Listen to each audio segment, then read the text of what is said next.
What's up, ladies and gentlemen? I'm Aaron Nix, and it's time for the WWE Rapid Fire Raw review. Raw opens with an Usos promo. I'm okay with this. The Usos come down with Solo Sikoa and hype up the fact that this Friday they'll be challenging the New Day for their undisputed tag team titles. If they win, they break the record that, of course, the New Day holds. This brings out the New Day. There's a lot of trash talk. This promo segment was absolute fire. These two tag teams are easily the best rivalry for me in the modern era, and that upsets a lot of people. But the bottom line is that they put on banger after banger after banger, to quote my boy Sheamus.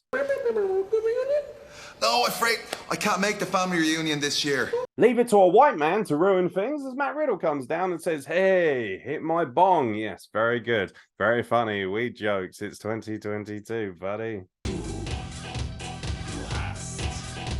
Jimmy, to be fair, is very funny. He's slapping away on the bongos. And then, of course, this leads to a six-man tag to open up Raw, which goes through 2 commercial breaks. And is, frankly, the best match you'll see of the night. Great wrestling match. Incredible stuff. And it's the Bloodline who pick up the win.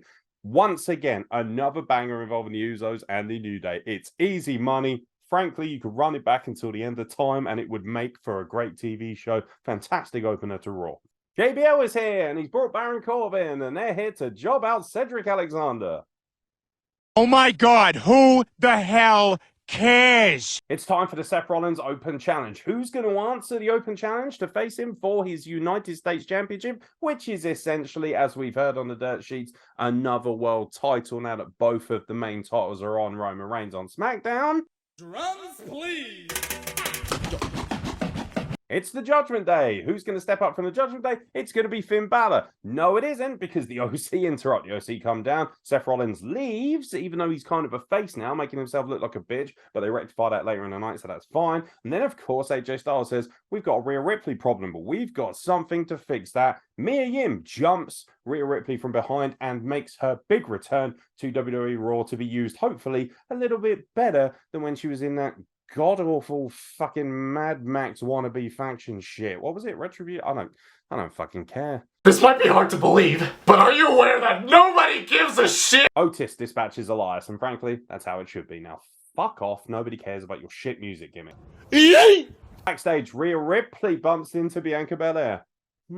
Yes, please. Give me what I want! The Raw Women's Champion, Bianca Belair, comes out with Alexa Bliss and Asuka. They get into the ring, and they basically say, hey, Damage Control, come down to the ring, because we've got something to say to your face. Damage Control comes down, and things get a little bit tasty, and all of a sudden, we get an announcement. War Games! Yes, indeed, it's going to be War Games between Bianca Belair's team and Damage Control with Nikki Cross, who jumps Bianca Belair and leaves everybody laying 4-on-3, but apparently it's going to be a 5-on-5, so we're going to have another addition to Damage Control, at least their team, not necessarily the faction, and we're going to have 2 additions to Bianca Belair's team. 2 women.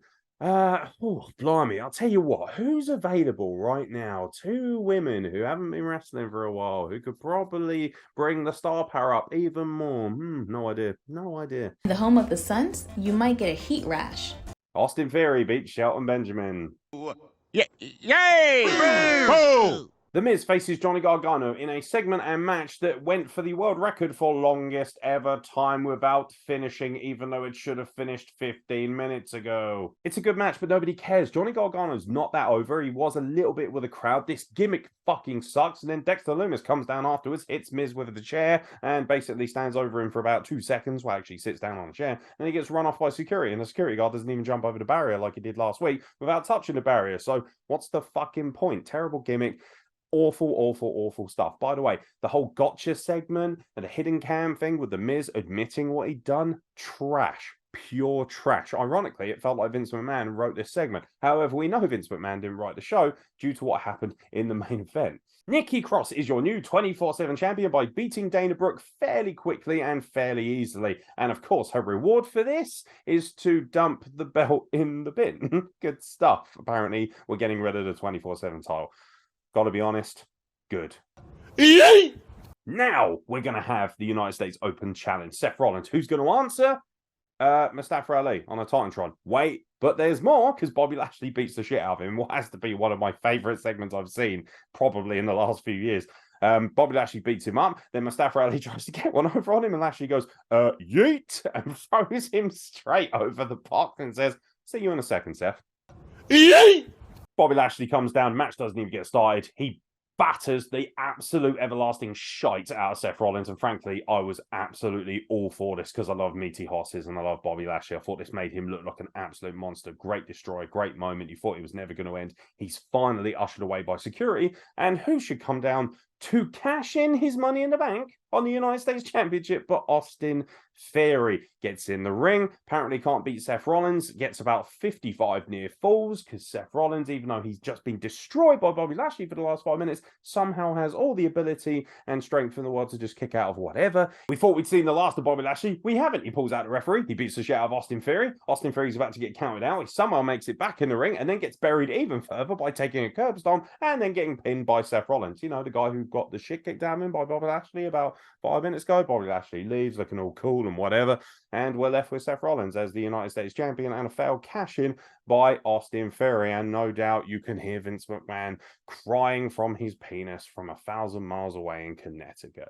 Talk about a big fuck you to all of Vince's booking. That right there was the ultimate burial of the Vince era. Go fuck yourself. Daddy Trips came in and said, give me my sledgehammer, fam. I am done with this bullshit. And of course, Seth Rollins is still United States Champion. Bobby Lashley looks strong. And Austin Theory looks like a little bitch. And that was WWE Raw. Wasn't bad, actually. It was quite fun. However, problem was there were way too many matches and segments in the middle that I just didn't give a shit about. To be honest, if this had been a 2-hour Raw, you could have got rid of the fucking Otis match. You could have got rid of the Shelton Benjamin match. Get rid of all that riffraff. Get rid of the Johnny Gargano miss thing. And it would have actually been an absolute fucking belter. However, you know that all the marks are going to be losing their fucking minds over Austin Theory getting buried. Whatever. It is what it is. There's plenty of stars. I don't really care. And there was plenty to get your teeth into. I've been Aaron Nix. Thank you very much for watching, and we'll catch you very soon for more content from the Wrestle Plug.